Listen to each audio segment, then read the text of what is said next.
All right, everybody. It's a Sunday edition of Green with Envy. Today, we're going to try something a little bit new, an in or out extended edition today on the podcast. We don't know where this pod's going to take us. So let's do what we always do here and let's get ready to lock in. This is Green with Envy.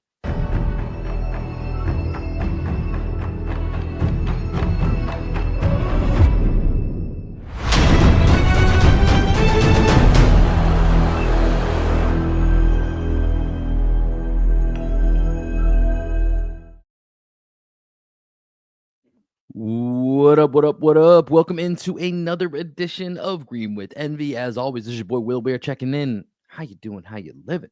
Joining me as he does each and every time, my best friend, co-host, and the coach of our podcast, the one and only Greg Manakis. Greg, little light on any big Celtics game, especially coming off that OKC matchup. But so let me ask you this. How many players on the Nets did you have to Google during that game the other night? I still think they had like a decent amount of NBA players that were out there. I would say 2, 3 as I was watching it. To be fair, usually max there's about one guy that would play in an NBA game that I'm like, oh, I don't know that guy. There 3 out of their 4 players on their bench I've literally never heard of. Tyrese Martin, I was like, did they get a Martin brother that I missed in the transaction? That was my first thought. Reese Beekman. Yeah, that's the guy. I had no idea who he was. It sounded like a mistake every time Jrue was like, Beekman has the ball in the wing. Like that just always just felt like that's not a real guy. And then Maxwell Lewis, who actually went off in this game, had put in 6 or 7 in the field. Didn't know who that was either. 3. It's just I had very heard his rare. name before though. Maxwell Lewis, I had heard his name before. Okay. Well, because Keon Johnson was that guy for me where I don't know much about Keon Johnson. I know he's athletic. And I remember, I think whenever he was drafted, the Celtics were like, I think he might have been in like a mock draft to the Celtics. Yeah. I think he went to Tennessee. That I remembered. But yeah, for me, just watching that game, and I messed up the start times. Like I hopped in a little bit late. Must have been like right when they made the first substitutions. And there was Beekman, Martin, and Lewis. And I was like, I literally don't sounds like a law firm they're playing. Yeah, exactly. So it was a interesting weekend for the Celtics. Wins over Miami on Friday night, wins over the Nets on Saturday night. And so, Greg, this is starting our stretch here where we're going to have to stretch ourselves to find certain topics of what we're going to talk about. Because a lot of these games, they just don't mean much, quite frankly. There's not really any other way to put it. Dude, one of the first things, as we were talking about in and out, the first thing I have written down is I'm out on a month of meaningless basketball. It's just like kind of tough. I honestly think what might be more beneficial for us, just like as a podcast, over the next month is like Celtics games are kind of just all possessions games. And then we're watching other teams with like the amount of time that we have. Maybe we just decide to tune into some other teams and really get a feel for the rest of the league, because I know what the Celtics team is, and I'm not going to learn anything new over the last month of the season. So just something to think about. Just came to me right now. Yeah, no, I think that is definitely something for us to discuss, because really health. That's the only thing that we're going to learn from this team is, are they healthy? You know, Jaylen Brown left last night's game in the second half with some back spasms.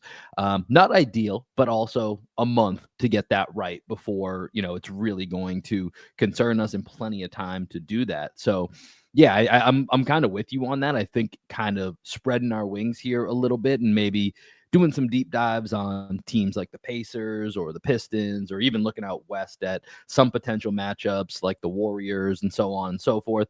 That probably could be an angle that we take this. So for this episode today, guys, real quick, the Celtics are about to be on a West Coast trip, right? Where there's no way I'm staying up late to watch the Celtics play meaningless games against the West Coast. So like maybe we're just watching some East Coast games and reporting back on those.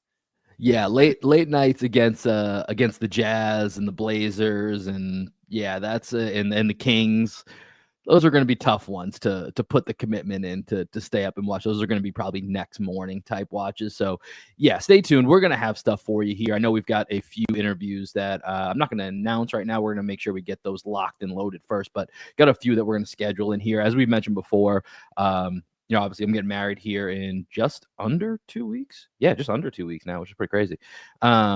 And so, well, married again, I guess, which I know has been confusing. I've had a listener or two reach out, like, I think you're married. I'm not sure if you're married. It's a fair confusion. It's a fair confusion.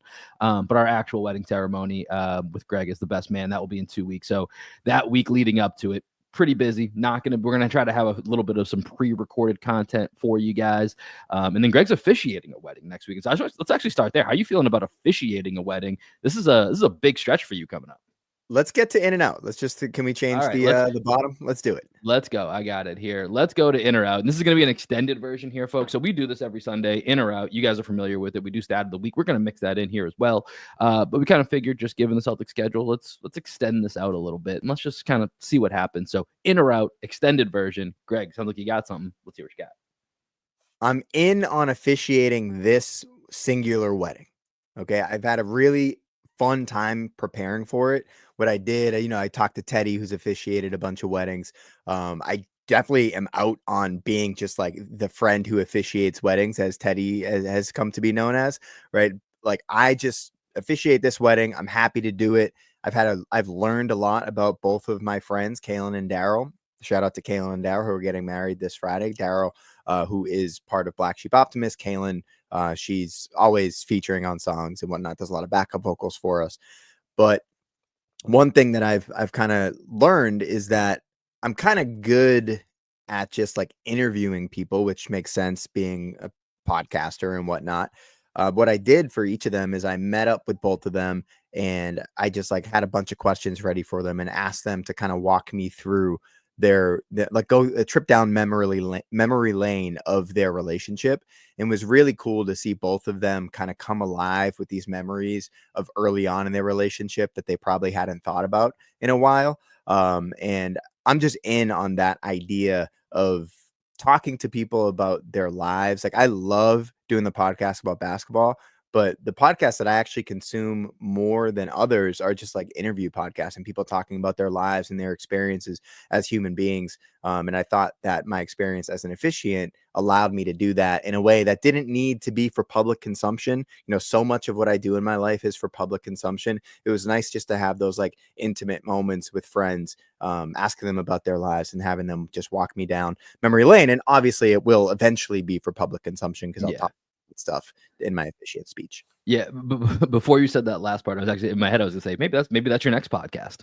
That was exactly where my head went. That you're like, well, it was nice that it didn't have to be for the public. But yeah, it's interesting. I've never been an officiant for a wedding, but I think it's interesting having seen, because that's become the more, at least most weddings I go to, that's the more popular trend than the traditional sense of seeing a friend of the couple that is becoming the officiant to marry them. And it's really interesting seeing the different styles. So I'm going to be interested to hear the feedback from your approach. I feel like some people keep it very, they try to put their own personal touch on it. Some try to just share some stuff about the couple and keep themselves out of it. Others, like, it depends how religious or not religious, the couple getting married is as well, whether they're working readings into it and all this. And so you got to be concerned about timing and length and all that. Yeah. I'm gonna have to put together a binder this week, which is not my strength, but you got a 3-hole punch at work. Not at home. Fair enough. I haven't seen a 3-hole punch in my life in over a decade, so it's a genuine question. You got to have that there if you're gonna make a binder here. All right. Well, I'm gonna be interested to take a look at that binder when you're done. But yeah, I do think the idea of, and I can see you very much enjoying, just like, I know at different times when, years ago, you tried to do not quite the Kevin Malone where he just tried to cut out like little words that didn't make any sense, but get rid of like small talk, right? Like just jump into conversations. I still do that. Yeah. Yeah, exactly. So I could see you very much enjoying this process. And yeah, I'm excited to see how it goes, and we'll have to report back here with your thoughts once it's completed. All right, in or out, what do you got? All right, I'll give us basketball here briefly. We're going to jump around between basketball, life stuff throughout this podcast here. But, as we said, it's going to be hard to look at this Celtics team and really find a lot of stuff that's going to be super interesting. Was good to see KP back out there. That's not where I'm going with this, but was good to see KP back out there after whatever. Apparently maybe it was bronchitis. They're not sure. They were worried it was mono.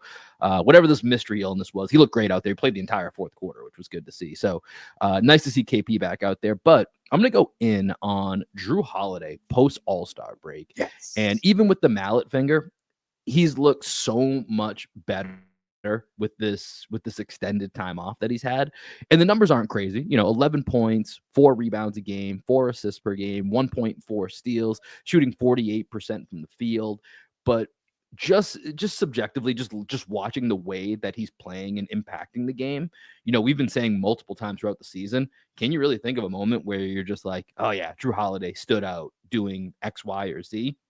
He's had some really nice games here over the last, couple of weeks here, mallet finger not included, that have really made it feel a lot better about the proposition of who Jrue Holiday is for this team as we start to look towards the postseason. Yeah, and this is what we talked about after the Thunder game, right? Where you were kind of down on his offensive performance, and then he follows that up with the season high against the Heat, where Right. he's hitting 3-pointers, he's getting to the rim. When he came back Double post double All-Star against break, Brooklyn. yeah, double against Brooklyn, 12 assists last night. He's just like more aggressive. That's actually one of the top things I have on my list is I'm in on aggressive Jrue Holiday, right? He's got a live body. He looks bouncy. He looks explosive. Both ends of the court. He's trying to insert himself into games a lot more like he did in the playoffs last year. Just like his ability to run a pick and roll. We don't see Jrue Yeah. Holiday running a lot of pick and roll. We don't see Jrue Holiday empty side 2-man action with Derek White, like that play. I think it was last night's game. I was kind of watching both of the games last night, where he comes up, he does dribble handoff with Derek White on the left side of the rim, and then he rolls to the basket, right? Short roll situation, empty side, pick and roll with Derek White. Then he just hits that little lefty floater. I think it was in last night's game. It was just really good to see Jrue Holiday look like his body isn't a limitation for the things that he Mhm. wants to do on the court right now, right? His body is allowing him to just be Jrue Holiday. And that's what we were missing early in the season, where it looked like he didn't have his explosiveness. He didn't have his quickness, that extra burst that that makes him so special on the defensive end of the court. It's back. And that's really good to Yeah. see. Yeah, and even I think like offensively, like in that Thunder game where I was a little bit worried about that, 1 of 7. Like I think there were times where later he then started to drive some closeouts and got physical, right? Got into that Jrue Holiday post up game, which I think was something I wasn't really as familiar with as part of his repertoire until getting a full year watching him. And when he can get people to a certain point, and he has that little like floater hook shot that he kind of has down there, Mm-hmm. I think Yeah. that's always kind of an indication to me of the type of Jrue Holiday that you're getting. And this actually leads me to my stat of the week. So we're going to try to work this in throughout here. But I saw this on Twitter. I don't know if it was last night or this morning, screenshotted it here. I believe they ran it on NBC Sports Boston pregame, but I saw it from at Ian Angelo. So appreciate you, man. Appreciate you sending this out there. But here's a crazy Jrue Holiday stat. The Celtics are 50-3 all time when Holiday scores 14 plus points, 9-0 in the postseason. So that is something just to keep an eye on here as to, wins and losses here for the Celtics and what Jrue Holiday is going to mean. And of course, just like it was in the postseason last year, where I'm not surprised that he went over that point total, 9 times in the postseason. If KP is out, there is an outsized importance on him getting to that, 14 or around that 14 number, right? Like you need somebody to kind of fill that void. So I think that's just something for us to keep an eye on here going forward. That 14 is kind of a magical number for when the Celtics are, kind of not necessarily equal opportunity, but they're kind of spreading that wealth around with that talent that they have that can suffocate other teams. What does that look like for Jrue Holiday? And when he hits that number, obviously 50-3 is a pretty damn good result. That's a great stat of the week. Yeah, I think that dude has a pretty popular Instagram page. I think he's got like a ton of followers on Instagram. Yep. Okay. So I guess I'll go to my stat of the week here. Since you had it pulled up there, Will, if you want to just bring it back, stat of the week. So I am for in and out. I'm in on being hypocritical in this moment. Okay.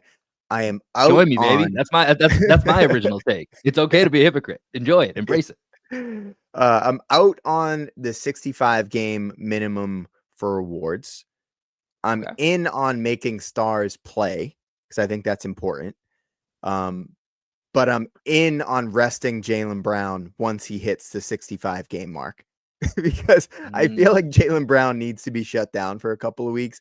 His body, he just like doesn't look great we were just talking about the way Jrue Holiday looks bouncy and explosive, and his body's allowing him to do all the things that he wants to do. Jaylen Brown looks like his body's kind of wearing down on him a little bit. He's fighting through. He's such a freak athlete anyway that he's still able to do a lot of, the Jaylen Brown stuff that we want from him. Obviously, the game against Luka a few weeks ago, that's about as good as Jaylen Brown can look on a basketball court. But I just think Jalen's out there fighting through injuries because he missed a decent amount of games earlier in the season. So he needs to get to 65 games, right, in order for him to be eligible for postseason awards. And I think that once he hits those 65 games, I think it's time to give Jaylen Brown some time just to like make sure that his body's right, because the Celtics have plans to play another couple months in the playoffs, right? And if this is how Jaylen is kind of looking right now, if he's just fighting through all these little nagging injuries here and there, I think it's going to pay dividends to give him some rest, I guess, long story short. But very hypocritical, right? Out on the 65 game minimum for awards, in on making sure stars play, but also in on making sure Jaylen Brown doesn't play. Yeah, that's the entire point of the 65 game rule. But I feel what you're saying. And just for the audience at home, Jaylen Brown, as we're recording this, is at 56 games played with 14 to go. So if my math is correct, I believe he needs to play 9 of those 14 to be eligible for All NBA. And honestly, that third team All NBA is going to be kind of a mess. It's going to be who's left standing when it comes to who hits that 65 game requirement, right? Like it's going to get a little bit weird when we get to that point. So I do think that's one of the few things that we're going to be monitoring here down the stretch is health for everybody, but specifically Jaylen Brown, how he's managed his minutes, which games he plays, which games he doesn't play. And he says he's fine. He said he felt strong that night against OKC, even though, it didn't necessarily always look like it. But Jaylen Brown is very tough, right? Like he's not a fake tough guy. I think he's one of the legitimate tough guys in the NBA. Not necessarily, I don't think that always has to be this enforcer type, even though he kind of by default is that for the Celtics. I just think he's a guy that's just ready for that type of challenge, right? You want to get physical, you want to play tough. Like he's the guy that you want in the trenches with you.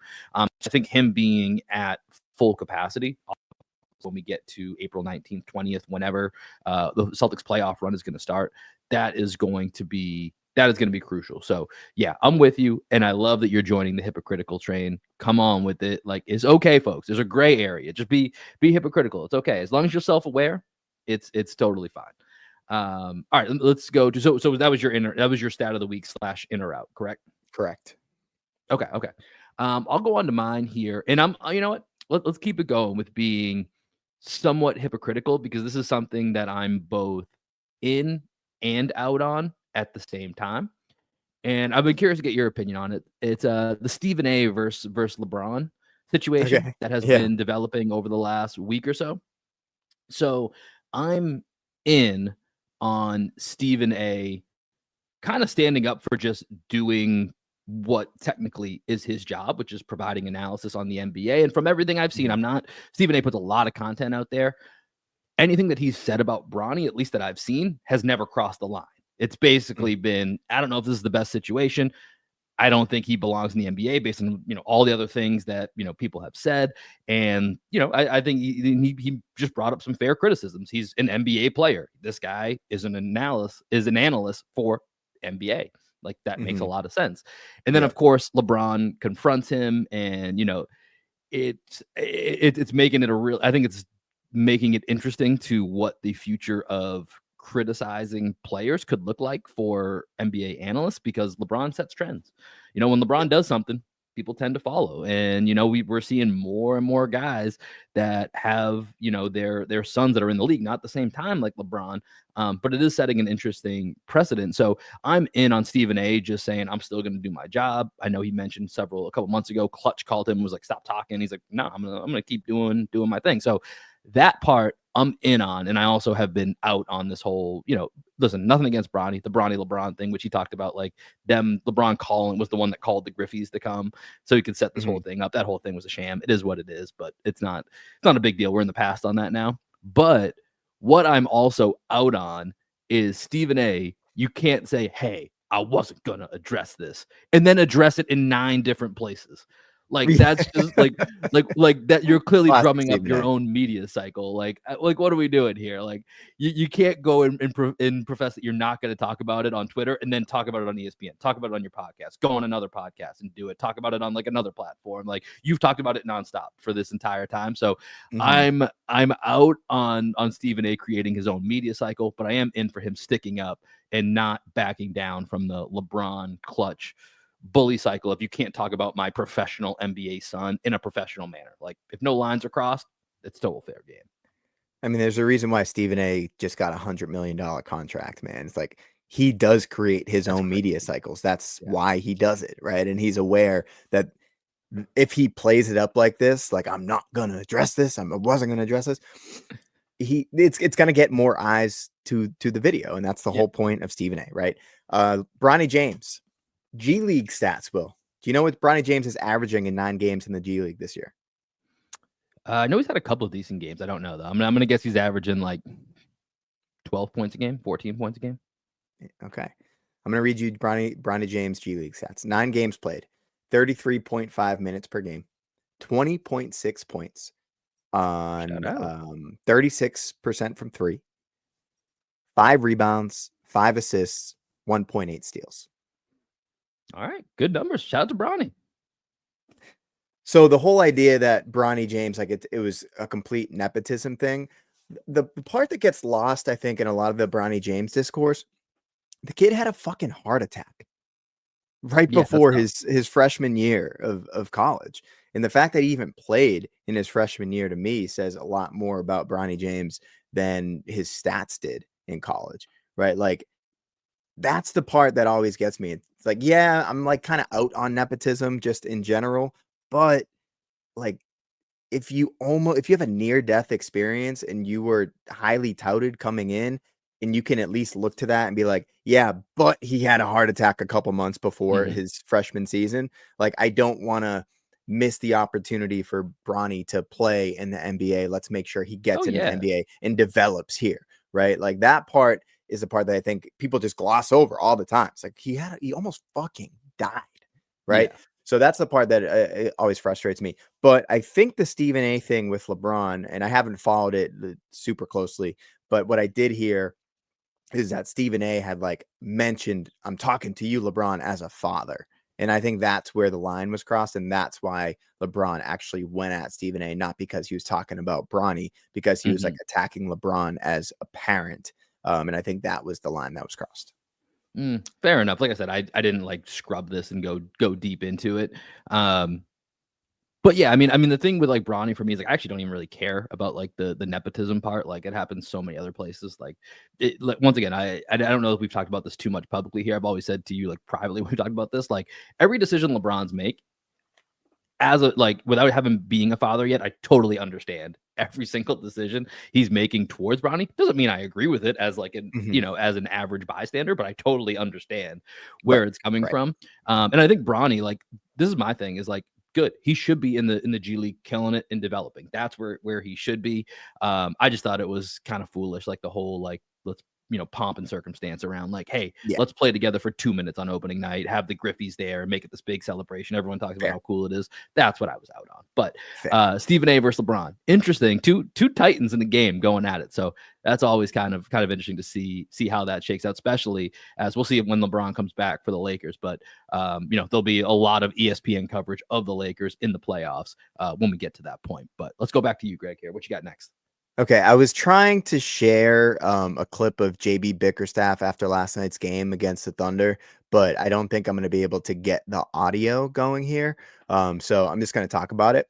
So, did you see JB Bickerstaff's rant on the referees after the game last night? I know they played the Thunder. I saw he was upset about was it foul calls in general, or were there a specific text that he was upset about? So I saw it, but I There's a didn't little bit of watch both. the full video. Okay, A tell little me bit more. of both. So this is where Alex, our intern, is going to input the video of JB Bickerstaff going at the referees. But this man, in his rant, one, he's talking about the Thunder, which is great because Mhm. the Thunder and SGA, the foul merchant of all foul merchants, like he is out there just flopping around. And like SGA, he's a flopper. That's what he does. Jalen Brunson's another foul merchant. They're great players, but they flop. And I think that has to be discussed. And JB Bickerstaff was so upset. He's like, you can hear him shaking in his voice. It looks like he's about to cry. The whole time he's like banging his fist against the table. And at the end of the video, it's great. He's so upset that he doesn't, he's banging his fist, right? And he clearly wants to do something else. Hold on, my phone's ringing real quick. He wants to do something else, but there's like nothing for him to break really, but he has this piece of paper and he just like angrily crumples up this piece of paper and just like throws it at the microphone. And I feel like if there was something else that was on the table, JB Bickerstaff would have broken that thing. But the fact that he's like so upset in this moment and his only way to like get his frustration out is to take this piece of loose leaf paper, crumple it up into a tight ball and throw it on the table was just so funny to me. But I'm in on him just fighting back against referees because I'm also out on referees in general and NBA refs. Like I'm so out on how bad the referees are in the NBA. So this is interesting. One, I got to watch the full JB Bickerstaff because I do think that's funny. Just him like looking around for like something. I got to do something right now. I need to show how angry I am. But it's funny. Like I hear the ref complaining, and I think in general the refs are, it's the worst life. Anyone that decides to be a referee in any sport, you just have to be a masochist. Like, why would you do that to yourself? Like, I don't understand why you would want that. No one's ever going to congratulate you for reffing a good game. Mm-hmm. So I hear you, but also one of the things that I'm kind of out on is complaining about the refs on Twitter. Like, I'm also just kind of out of it because here's the thing. I totally agree with you on the foul merchant stuff, and like that should get cleaned up.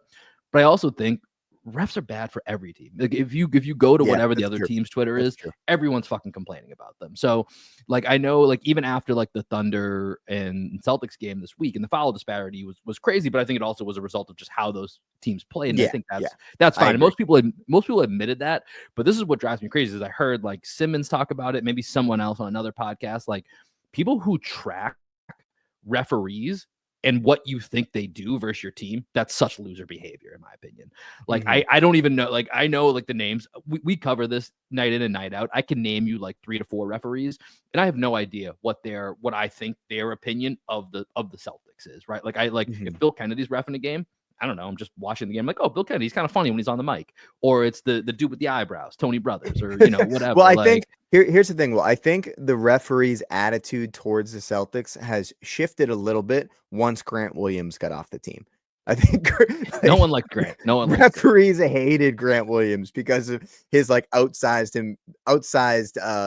volume of like his complaining to the refs. Once he was gone, like especially him and Mark Davis, there were so many times Grant Williams would go up like, Mark, like what? Like he hated that one woman. I forget. The female. I don't know what her name was, but I know what you're talking about. Yeah, the lady with the dark brown hair. But Grant would always just be like this. She doesn't know what she's talking about, Mark. Like, come on, man. Yeah. And like once Grant was gone, and Tatum's complaining has definitely gone down a little bit. I think refereeing has improved, and I think the league has done a good job of like getting the Trae Young bullshit out of the league and the James Harden bullshit. There's less of it for sure. Like it still exists, but there's new bullshit that's happening. The one that SGA does that I think they need to figure out is sideways. The jumping sideways, but the one that he got a foul on Jalen against this, and Tatum does this too. So it's not just an SGA thing. It's more of like I want this offensive trick out of the bag.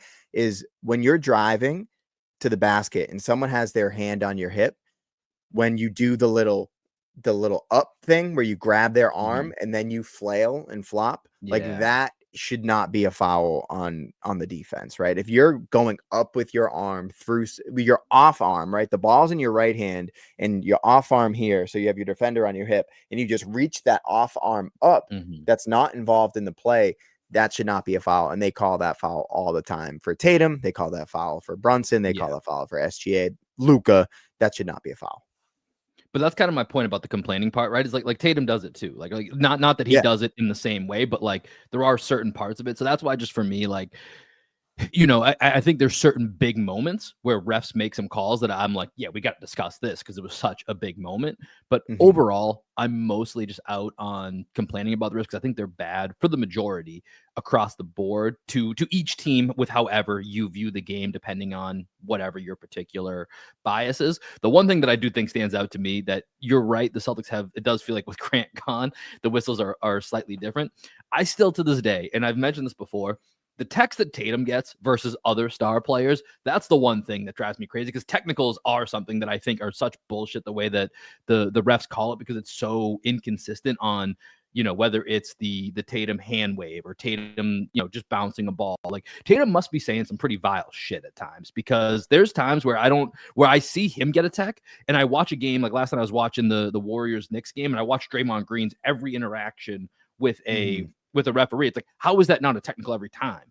Like Right. there's certain Right. things that don't add up, and I think specifically as a superstar watching Jason Tatum with some of the tech, like I need someone who's has more time than I do, put together a compilation of Jason Tatum's like a 30-second reel of all of Jason Tatum's techs versus Draymond Green, Joel Embiid, whatever in techs they don't get. Like that's what I Right. want to see the side by side of because I think those are the one that's the biggest pet peeve I have with refs is I the think quick text that Tatum gets more than others in my opinion. I think Tatum's issue and why refs, well, like if I were in the ref shoes, right? Jason Tatum does a lot of finger pointing. And if someone's pointing their finger at you, that's like it feels like an attack, right? So and Mm-hmm. he's always doing this. He's like pointing at the refs Yeah, and he's like big eyes pointing at them like you don't like how are you going to do that, right? you know That what you did.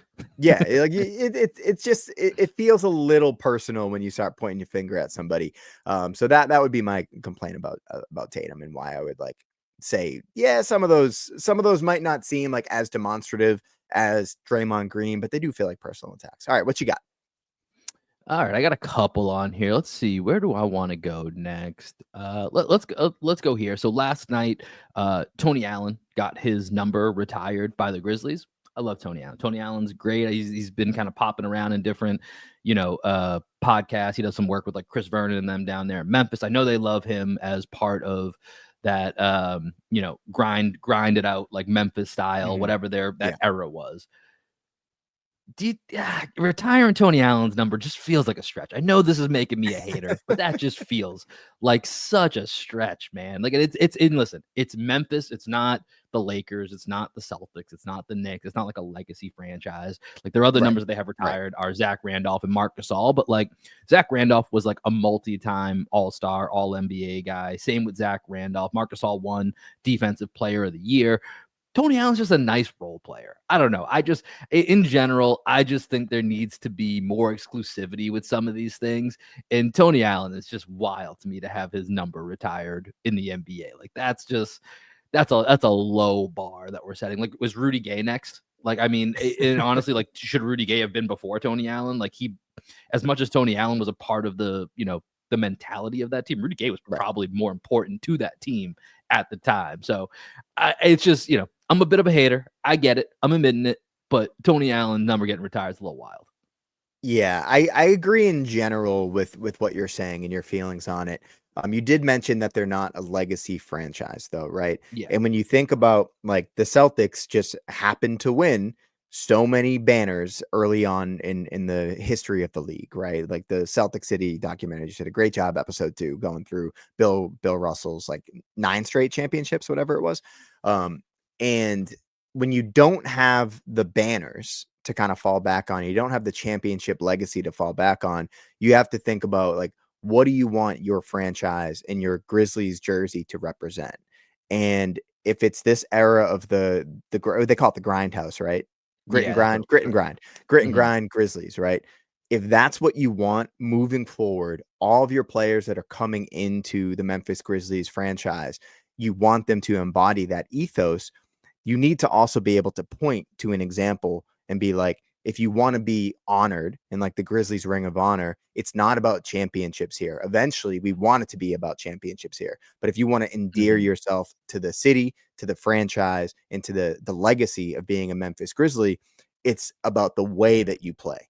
And that's what we're going to value here as a franchise until we can hang those banners up. And maybe there's, maybe it's John Morant, maybe it's Jaren Jackson Jr., someone who like brings championships to Memphis. What we're going to look at is the way that you played, the way you made us feel, and the ethos of the team. And that's what's going to get your jersey up in the rafters. And I don't think it has to be the same for all franchises around the league, right? I think it just has to, it's an individual franchise's decision of what they want to value and honor with those jerseys.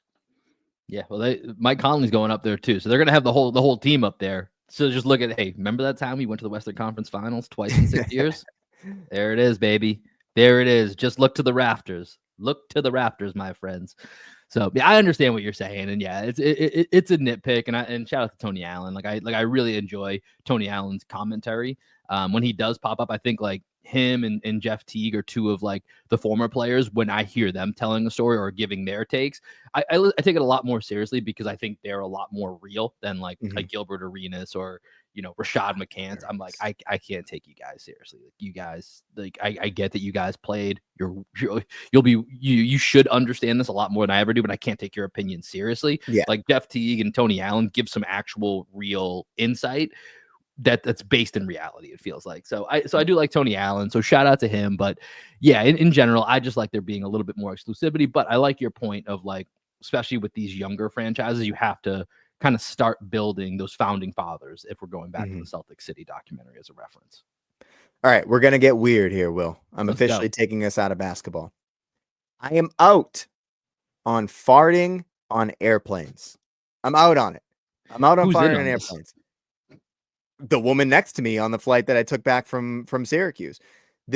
So I'm sitting, I'm in the window seat, Will. And there's a woman sitting next to me, and she's like, she takes up a good amount of the seat. She's from San Antonio? No, this is from Syracuse. No. It's a Charles Barkley reference about the big old women in San Antonio. Oh, yeah. Maybe. I mean, we were flying to Austin.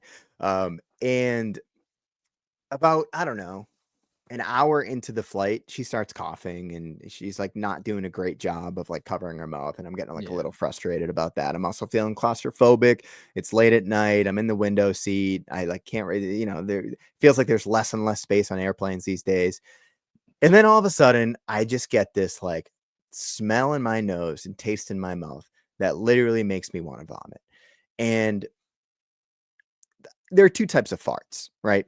There's I just ate something and like I just had some beans and like farts are going to happen. It's just part of like the body's natural thing. And then there's I need to take a shit and I don't feel comfortable shitting in whatever place I'm in. So I'm just going to fart a little bit at a time so that I don't shit my pants.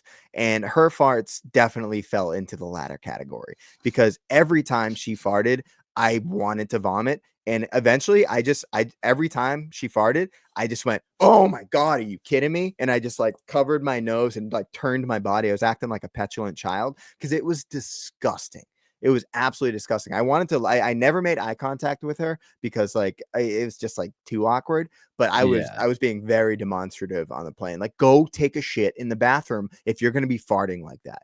Like, and to be fair to her, I can't say with 100% certainty that it was her that was farting, but it had to be. It had to be because I was the only one that was getting those waves.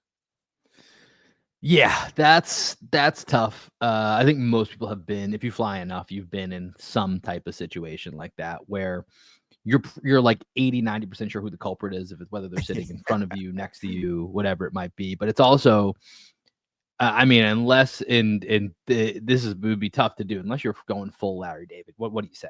Like you can't say anything. You know what I mean? Right. Like because then it's depending on where you're at in that flight.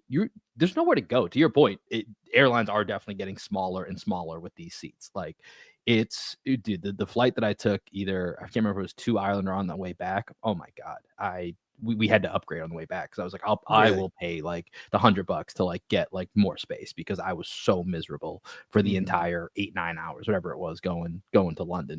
There's no really space, tough. Dude. If you're like above, I'm 5'8" and I had no space. Right. Like I can't imagine if I was if you're 6'3", 5'5", if you're 5'5" on an airplane, you're probably okay. Right. But anything above that, it's just very unfortunate. I have a second airplane thing though. Yeah, let's do that. Okay. So I'm in on attempting the plane conversation. I'm in on attempting it. At least like making some sort of like remark so that you see if like, oh, maybe this person like has a cool story, right? I like going back to what I said earlier about just like asking people about their lives. People have a way of just like kind of pouring their souls out to me in a weird way. Like my Uber driver on the way to the airport just told me his whole life story based off of me. All I said, he said he made some comment and I said, "Oh, interesting. Tell me more." That's all I said. And this man told me everything. And I felt really bad for him, but I felt like he clearly wasn't going to therapy but needed to go to therapy, and he like told me all this horrible shit that had happened to him. And at the end of it, I just like shook his hand. I looked him in the eye and I was like, "Hey man, like everything is going to be okay. Just hang in there. Like life gets difficult. You're going to be okay. Keep working hard. Your family's going to come around. Like you got this." And like I think that's the teacher in me that I always want to like try and motivate people. And then on the flight from Syracuse to Charlotte. So the woman who was farting was actually from Charlotte to Austin. So Syracuse to Charlotte, there was this girl sitting next to me and she kept like looking at me and I was like, it's like, well, like what's happening here? So I realized that she was looking out the window because I was in the window seat. She was in the middle seat. And I was like, oh, does she want me to close this because the sun was kind of coming through? So I just said to her, I was like, hey, like, do you want me to close this window? And she's like, oh, no, I actually like looking out the window. And I was like, okay. And then like we started talking and then she's like, oh yeah, I like, I'm going to New Orleans. I want to be a singer, like blah, blah, blah, blah, blah. And she's like, but I think I want to give up on singing because it hasn't happened for me yet. And then like through, obviously I'm in a band. So I was like, oh, like tell me about it. And she showed me a video of her singing. She was like super talented. And by the end of the conversation, I was just like, listen, I don't know if you've read The Alchemist. I'm a big believer in like signs and omens and whatnot. You could have sat next to anybody on this plane. You ended up sitting next to me, someone who like kind of went through a very similar thing around your age. Cause I think she was like 23 or 24. I was like, I think this is a sign for you to continue. Like, don't give up on singing. And then as she was leaving the plane, she's like, thank you. I think I needed that conversation. Right. So like, that's why I'm in on attempting the plane conversation or at least making some sort of connection because Daryl, who I'm officiating, the whole reason I know Daryl is because he sat next to me on a plane. We were both listening to our own music that we were working on. And I was just like, hey man, like, what are you listening to? And then we just struck up a conversation and 12 years later, I'm officiating his wedding. Like, that's pretty special. I think that's really interesting.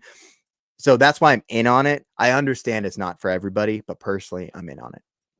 Yeah, the whole time I'm just like, I could not be more out on on this. On the other side, Yeah. I will say at a different time in my life, especially when we first moved to Austin and was like 23, 24, 25, and I traveled all the time for work. I was very much in on this, like just trying to like, change it up. 'Cause I was on a lot of flights, so it was like kind of almost just like, oh, let's see what happens.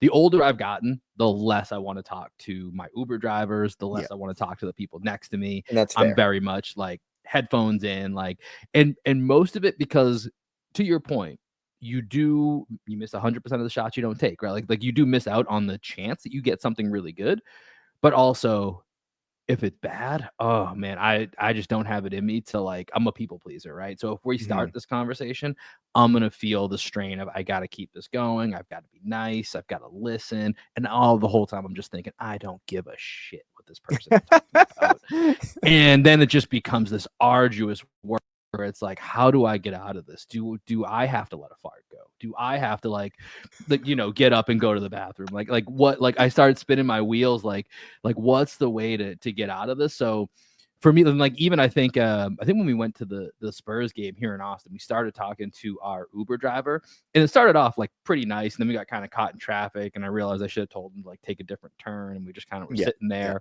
and it got awkward at a certain point because he started like I forget exactly what he was saying, but it got to a point where it's like this was a fun conversation that now has stalled both literally and figuratively while we're in traffic. And I was like, and there's just this air in here that I don't like it. I don't enjoy it. Yeah. I would rather just turn back to a conversation with you, but now he's involved. And I feel like we have to keep him involved or else it becomes rude. And then that in me is just like, I don't want to do that. I can do that, but here's the thing: like me trying not to be rude is just me being an asshole. Like I don't know how to like do that. Either I go full asshole, or I'm fully or I'm fully trying to make you feel involved and like I care about you, Right. even though Yeah. I don't. So it's just too Yeah. much work. And so for me, that's why like if it's a short Uber ride, and I know there's like probably no traffic, it's 10 minutes, let's have a conversation. That's fine. I'll like, hey, what are you listening to? What do you got? That's good. If I know there's a chance that this might be a longer drive or there could be traffic, I don't want to trap myself in. It's too much commitment. I gotta see the exit rows.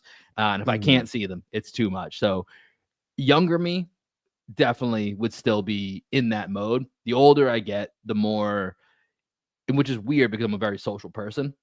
The older I get, the more when I go out in public, I just want to be out and around people, but only talk to people I know. Like Totally it's fair. very weird, but I also like I can't be in my house for too long. Like right now, Lorena's in El Paso getting some stuff for our wedding. She flies back tomorrow, and there's times where I'm just like in the house by myself. I'm like I just like the other day, like I got done with work, just went to a like a brewery slash coffee shop by myself just to be around people. I was like, Mhm. I didn't go with the intention of talking to anyone. I just wanted to be around people for like an hour and a half, 2 hours. Then I came home and spent the whole night by myself watching the Celtics and eating fried chicken. It was fantastic. I loved it. But it was, but I Sounds like had a to be perfect night around for you. people for just a few hours, and then that's it for me. So that's an area where I've been like changing my social habits. Of I just got to be around people. I don't necessarily need to interact with a lot of people. That's fair. So, kind of continuing on that, like the reason why I was flying, I was in Syracuse presenting on one of our curriculums, right? So it was actually cool because I got my first opportunity to be out there, and I was teaching teachers how to do problem-based mathematics. So like putting students at the center of learning. It was really cool. All the teachers like learn a bunch of shit, but I was by myself, and I'm like away from James, I'm away from Danielle, and most of the time, like they're my people, they're my Mm-hmm. social circle. It's like you and then them. Like those are the people that I talk to pretty frequently in my life. And it was kind of cool just to like kind of be on my own again for a couple days because I just like hadn't been on my own in a while. And when I was out, one night I was just walking around the city of Syracuse. It was actually like really nice weather in Syracuse, and I saw this like huge group of white people. It was probably I'm telling you, it's like 50 white people walking around, and apparently that's what Syracuse is. But I'm like, I just want to. It was an alarming number of white It was people. alarming number of white people. So I'm like, where are all Might be these a mob. people? Yeah, like where are all these people going? So I just followed them. I was like, I just want to see where this is heading. So I Could just be a started trap, following Greg. them. Get out. Yeah. And they turn a couple corners, and all of a sudden I'm standing in front of a theater, and Mamma Mia, like Broadway, is there because apparently they travel around New York to different cities, and there's a performance of Mamma Mia that night. And I was like, oh shit, like Mamma Mia, like I've seen this movie. It's a pretty good movie. Never really been to a live theater event like that. Never been to a Broadway play. So I called Danielle. I was like, hey, Mamma Mia's here. Should I go? And she was like, yeah, why not? So I pop into the box office and I asked him, I was like, hey, do you guys have any seats left? And the guy was like, yeah, we actually have 3 seats left. And he gave me the different options. And he had one that was like $60. It was like dead center balcony, second row. It was like pretty good Mhm. seat. I was like, yeah, I'll go there. So I walk in there This is and a I'm by hilarious solo myself. adventure. Yeah, it was pretty fun. I walk in there by myself. I end up like going into this row, and I'm sitting next to these like 3 probably like 65 to 70-year-old women. And I was like, oh, I'm gonna make this lady's day, or I'm gonna like completely mortify her. So I walk up to her and I'm like, hey, the agency sent me. I'm your date for the night. And her friends look at her, and she looks at me and she just starts You're a crazy howling person. laughing. She starts howling laughing. And she was like, oh my God, that's so funny. She was like, I think her name was Nancy. And she's like, I'm Nancy. Like, nice to meet you. I was like, I'm Greg. Like, sorry. I don't know if that was awkward or whatever, but I just like had to say something. So I sit down next to her and we just start like chatting it up. And it was just a good time. I'd never been to a Broadway play, but to your point about like needing to go out and be around people, I like so I'm in on just being at events where people are just out and about because so much of our lives are virtual and so much of our lives are Mhm. digital. And being at a live theater, I'm in on. Because like the historical lineage of theater is just pretty cool to think about. Like this idea of being out there and watching people perform stories has been around for thousands of years. And it's like a Especially as an English cultural teacher, you're talking about like Shakespeare origins and like, that's right. like most of like English like teachings, like when you're thinking back to your, high school career, your time in high school, like it's centered around English Shakespearean, moments that are just they were just theater. There wasn't like they were sitting there reading textbooks, right? Like everything was Right. learned through the theater. Here's an interesting question. Just because I just find it funny. How long ago do you think Shakespeare was, Will? Oh, God, let's see here. I'm gonna say Shakespeare was somewhere in the 1400s. Okay, 1600s. Damn it, that was my original inclination. I was like, go lower. You're probably too early. In my head, I was thinking 16 something. I was like, yeah, go a little bit lower. You're Okay. probably a little off. Okay. Yeah, because when I said thousands of years, I was just thinking, does Will think Shakespeare was thousands of years ago? um, but yeah, so but live theater has been around much longer than Shakespeare, right? Like people were Yeah, yeah. doing that for hundreds and thousands of years before, not hundreds of thousands of years, though we don't know. We don't know exactly how long people have been performing stuff. But it's just like really cool to see these cultural artifacts from thousands of years ago, because so much of what we do today especially is looking forward to the future, where it seems like we're kind of trying to become this monoculture, and we're like kind of losing the specialness of different cultures from around the world. Languages are dying, cultural traditions are dying, and it's just really cool to be out there and seeing something that seems so what's the right word I'm looking for? Vintage isn't the right word, but I think you know what I'm saying. It's just nice to see Yeah, I get what a you're. relic from the past. Yeah. So let me ask you, you a theater guy now? No, I left after intermission. All of that, you didn't even stay for the conclusion. Well, part of that was because I have a bad back, as you know, and the seats weren't very comfortable, and I was Yeah, just that's like, all theaters. this play, That's almost all theater seats because they're all old places. Like right? there's not a lot of new Yeah. theaters. So like I was like, this play is good. I had a really good time, but it wasn't good enough for me to have a bad back the next morning. Let's just say that. Fair enough. Fair enough. I've gone to a few plays here in Austin. I think actually one of me and Lorena's first dates was I took her to go see Book of Mormon, and it was funny. The we were sitting next to like this older couple, and I think they must have been like a couple that has season tickets to the theater or whatever, and they didn't know what Book of Mormon was, which is the play, of course, done by the guys from South Park, right? So it's not your traditional theater experience, right? You got to be ready for the South Park style of humor. These people were not prepared. They left at intermission as well. And we could tell the whole time we were like, I don't think they know what the fuck's going on right now. And when they didn't come back after intermission, we were like, okay, yeah, our suspicions were correct. So yeah, the theater is an interesting time. It's interesting to see the variance of people or the variety of people that attend the theater. So I guess shout out to the white mom that led you to the theater, so that you got to have your experience. Maybe someday we'll do that together here in Austin. But Greg, you got anything else here? I think I'm basically out on anything that I don't have anything else. Not that I'm out on anything else. I don't have anything else here on my list. Any last buzzer beaters that you want to get off here before we Man, send the people out?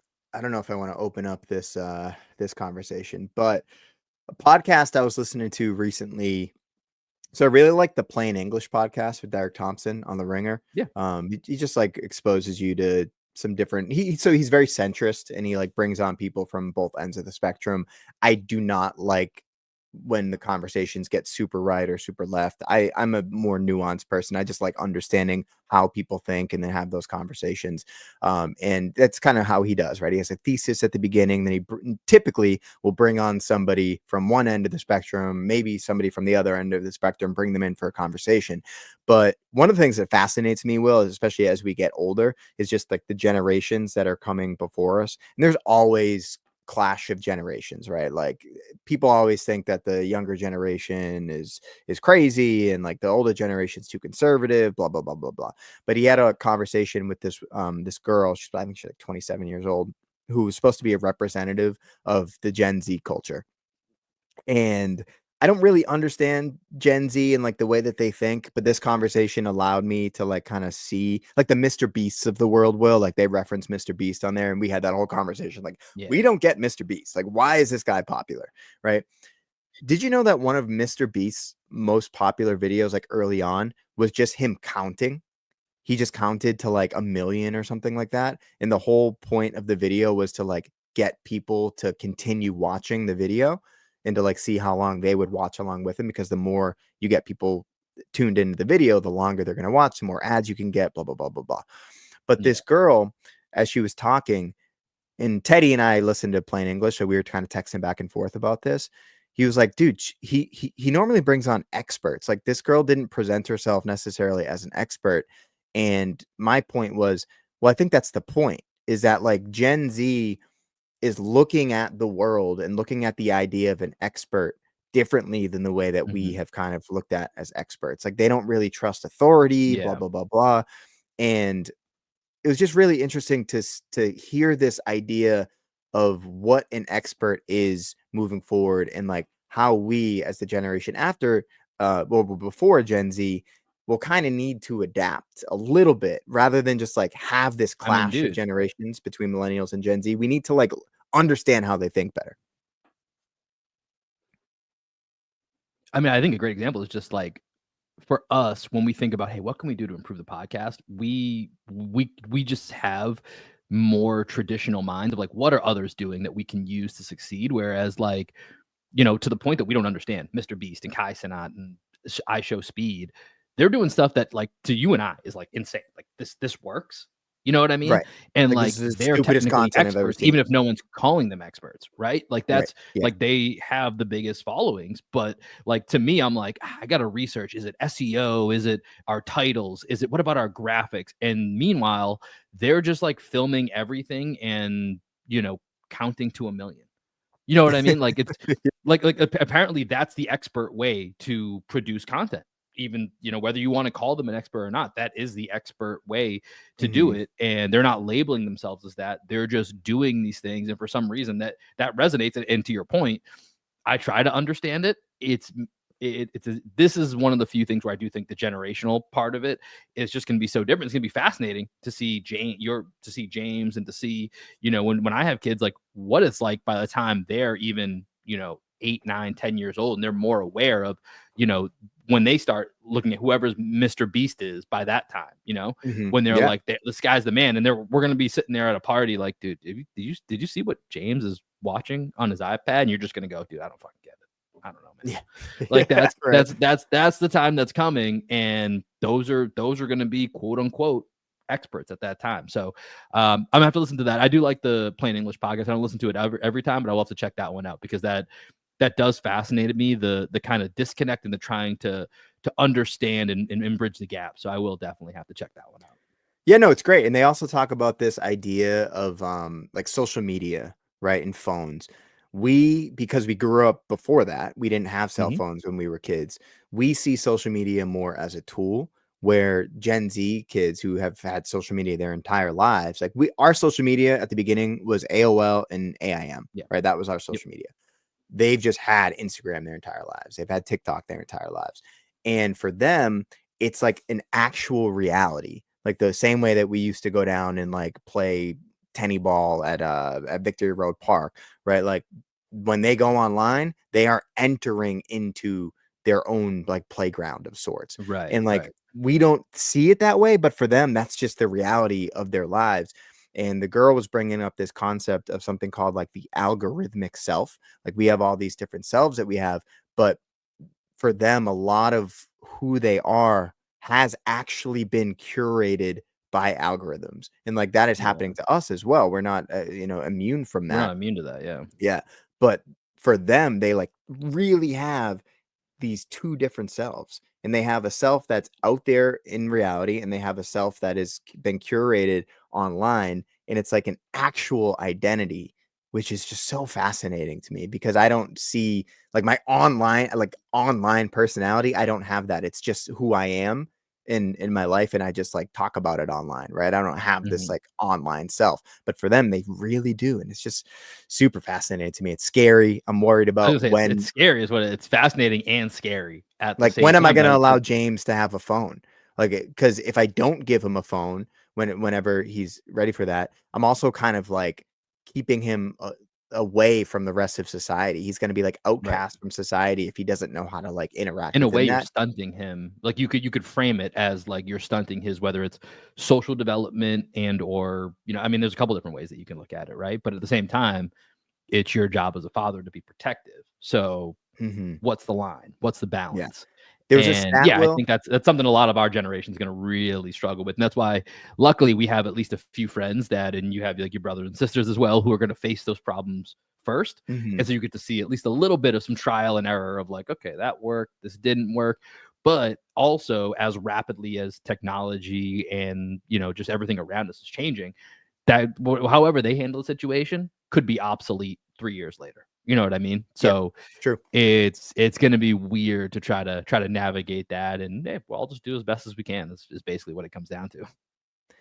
Yeah, that's all we can do. And this is why I said I didn't know if I wanted to bring up this conversation because I think we could actually do another hour on this. So I'm going to pause there. You listen to that episode. And yeah, I'll let you close it out, man. All right, man. Well, that's going to do it for this episode here of Green with Envy. We'll have a few more episodes coming up this week. We're also going to be pre-recording a couple of things to make sure we got you guys covered while Greg is efficient next weekend, and then is my best man the weekend after. So we have a busy schedule coming up here, a little bit light on the Celtics schedule front as far as the opponents, but just for the next week coming up here, Celtics will be hosting the Nets again here on Tuesday, and then at Utah on Friday. So really light this week, actually. And then they start their West Coast trip with that Utah game. And so we'll have a little bit of coverage, but stay tuned.